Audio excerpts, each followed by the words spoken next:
Hi friends, మొన్న fruit షాప్కి వెళ్ళి పైనాపిల్ కొనడానికి వెళ్తే ఒక పైనాపిల్లో 4 తలలు అంటే 4 షూట్స్ ఉన్నాయి. నేనైతే ఆశ్చర్యపోయా. నేను ఫస్ట్ టైం ఇది లైఫ్లో ఒక పైనాపిల్కి 4 తలలు ఉండడం చాలా అద్భుతంగా అనిపించింది. సో వెంటనే దాన్ని కొనేసి నేను తీసుకొని వచ్చేసి కట్ చేసి కింద ఉన్న కొన్ని ఆకుల్ని తీసేసి ఇలాగ తీసేసాను అనమాట. చూడండి, 4 షూట్స్ ఉన్నాయి కదా. ఇక్కడ కొంచెం అది ఆ పసుపుగా కనబడేది కొద్దిగా కట్ చేసి నేనైతే పసుపు అప్లై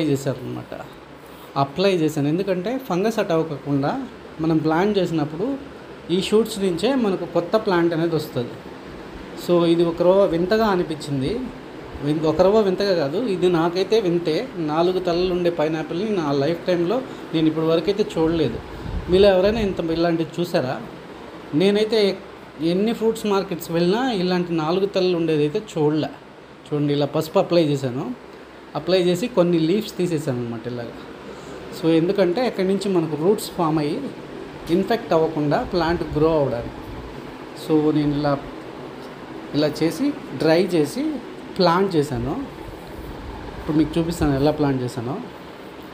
ఇలా మనం కొద్దిగా పసుపు కానీ లేదా ఫంగిసైడ్ కానీ పూస్తే ప్లాంట్ ఇన్ఫెక్ట్ అవ్వదు అనమాట. చూడండి, దీన్ని నేను జాగ్రత్తగా కుండీలో పెట్టేశాను అనమాట.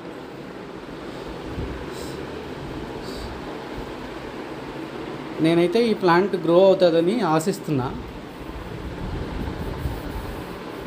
ఐ హోప్ మీకు ఈ వీడియో నచ్చింది అనుకుంటున్నాను friends. Thanks for watching. Please follow my YouTube channel పల్లె పిలుస్తుంది ఫ్రెండ్స్.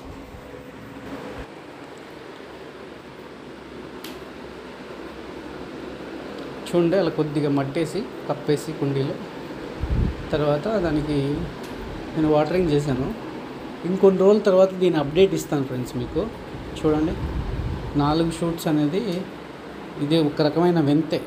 నేనైతే లైఫ్లో ఇప్పటి వరకు 4 షూట్స్ ఒక పైనాపిల్ క్రోన్కి 4 షూట్స్ రావడం చూడలే.